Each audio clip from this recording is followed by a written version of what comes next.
परिवर्तन संसार का नियम है, ये बात तो आप जानते हैं। लेकिन जब बात आती है लोगों के बदलने की, तो हम इस बात को भूल जाते हैं। जिंदगी में कई ऐसे मौके आते हैं जब हमारे आसपास के लोग बदल जाते हैं। उनसे हमारे पहले जैसे रिश्ते नहीं रहते, या फिर किसी और रीजंस की वजह से हम उनसे टच में नहीं रह पाते। आजकल ये काफी आम बात हो गई है, लेकिन हम ओल्ड स्कूल लोगों को आज भी इस सिचुएशन से डील करने में परेशानी होती है। इसमें हमारी भी कोई गलती नहीं है। अगर कोई सालों से हमारे साथ हो और फिर अचानक हमसे दूर हो जाए तो बुरा लगना तो काफी ऑब्वियस है। बहुत तकलीफ होती है जब कोई अपना आपसे बात करना बंद कर दे, आपसे मिलना जुलना बंद कर दे, या आपसे दूर होने लगे। लेकिन क्या हम पास्ट में जाकर इस सिचुएशन को बदल सकते हैं? क्या हम उस इंसान को दोबारा अपनी लाइफ में ला सकते हैं? देखिए, बहुत ही सिंपल सी बात है कि हम किसी के डिसीजन को तो नहीं बदल सकते। अगर किसी इंसान ने डिसाइड कर ही लिया है कि उसे आपसे दूर रहना है या कोई रिश्ता नहीं रखना है, तो फिर चाहे आप कितनी ही कोशिश कर लें, उसका फैसला नहीं बदलेगा। ऐसी सिचुएशन में आप उस इंसान के लिए खुद को परेशान करते हैं और फिर भी वो आपके पास वापस नहीं आता। एक बात जो आपको यहाँ अच्छी तरह समझ जानी चाहिए वो ये कि कोई भी इंसान कभी भी बदल सकता है, चाहे वो आज आपका कितना ही खास दोस्त हो, पार्टनर हो, रिलेटिव हो या कोई और। इस बात की कोई गारंटी नहीं है कि वो आज जैसा है कल भी वैसा ही रहेगा। आपको इस बात को एक्सेप्ट करना होगा। इसीलिए आपको अपने आप को ऐसा बनाना होगा कि चाहे कुछ भी हो जाए, मुझे इस सिचुएशन से अफेक्टेड नहीं होना है। हम मानते हैं कि ये चीजें आपकी मेंटल हेल्थ को अफेक्ट करती हैं, लेकिन आपको रिग्रेट वाले स्टेट में ना रहकर अपनी लाइफ पर ध्यान देना होगा, और इसके लिए आपको एक्सेप्टेंस की जरूरत होगी। जब तक आप सिचुएशन को एक्सेप्ट नहीं करेंगे, तब तक आप मूव ऑन नहीं कर पाएंगे। खुद को कोसना, इमेजिनरी वर्ल्ड में जीना, पुरानी बातों को याद करना, उस इंसान को दोबारा जिंदगी में लाने की कोशिश करना, इन सब का कोई रिजल्ट नहीं मिलने वाला। आपको इस बात को एक्सेप्ट करना होगा कि जो होना था वो हो चुका है, अब आप कुछ नहीं कर सकते। ऐसे वक्त में आपको अपने दोस्तों के साथ, अपने लव्ड वंस के साथ ज्यादा से ज्यादा वक्त बिताना चाहिए। आप सेल्फ केयर में भी अपना ध्यान लगा सकते हैं, इससे भी आपको अच्छा महसूस होगा।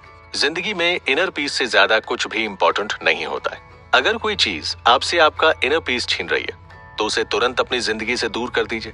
हरिवंश राय जी ने भी इस सीख पर कुछ लाइंस लिखी हैं। अंबर के आनन को देखो, कितने इसके तारे टूटे, कितने इसके प्यारे छूटे, जो छूट गए फिर कहाँ मिले।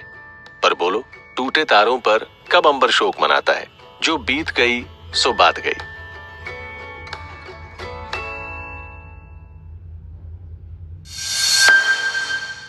पिछले एपिसोड में ही हमने आपको बताया कि आपका इनर पीस सबसे ज्यादा इंपॉर्टेंट है। अगर आपकी जिंदगी में कोई ऐसा पर्सन है, कोई ऐसी सिचुएशन या कोई ऐसी बात है जो लाइफ को नेगेटिविटी से भर रही है, पिछले एपिसोड में ही हमने आपको बताया कि आपका इनर पीस सबसे ज्यादा इंपॉर्टेंट है। अगर आपकी जिंदगी में कोई ऐसा पर्सन है, कोई ऐसी सिचुएशन या कोई ऐसी बात है जो लाइफ को नेगेटिविटी से भर रही है, जिसकी वजह से आप खुश नहीं है, जिसकी वजह से आप सो नहीं पाते, तो आज ही उसे अपनी जिंदगी से बाहर कर दीजिए। क्योंकि आपकी लाइफ जितनी आपकी फिजिकल हेल्थ पर डिपेंड करती है, उतनी ही मेंटल हेल्थ पर भी करती है। फिजिकल हेल्थ का ध्यान तो हम हमेशा रखते हैं, लेकिन मेंटल हेल्थ को इग्नोर करते चले जाते हैं, जिसकी वजह से हमें एंजाइटी और डिप्रेशन जैसी प्रॉब्लम्स होती है। जिस तरह अच्छी फिजिकल हेल्थ के लिए हेल्थी खाना इंपॉर्टेंट होता है, उसी तरह अच्छी मेंटल हेल्थ के लिए भी हेल्थी थॉट्स और हेल्थी कंपनी इंपॉर्टेंट होती है।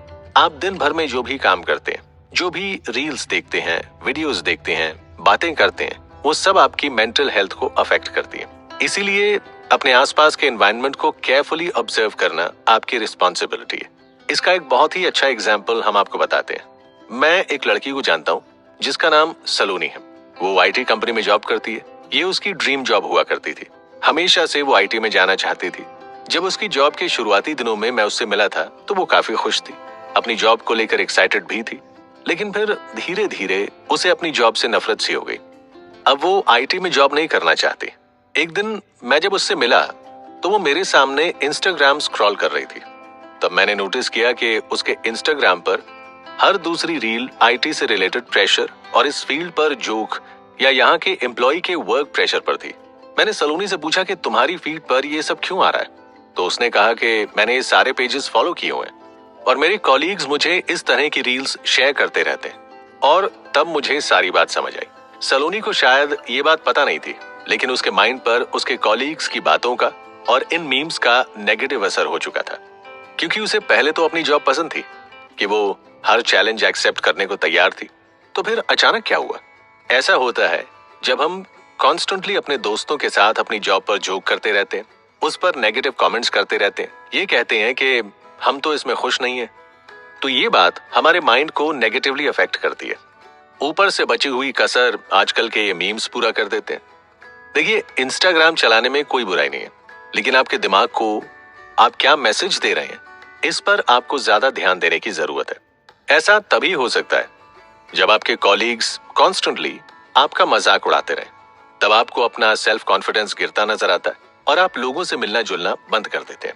इस एपिसोड में आपका लेसन है कि आप खुद को इम्पोर्टेंस दीजिए और उन सभी चीजों को, सिचुएशंस को और लोगों को अपनी जिंदगी से दूर कर दीजिए जो किसी भी तरह से आपकी लाइफ में नेगेटिविटी ऐड कर रहे हो। भले ही वो इंसान आपका बेस्ट फ्रेंड ही क्यों ना हो, लेकिन अगर उसके होने से आप नेगेटिव फील करते हैं तो ये वक्त है एक नया दोस्त ढूंढने का।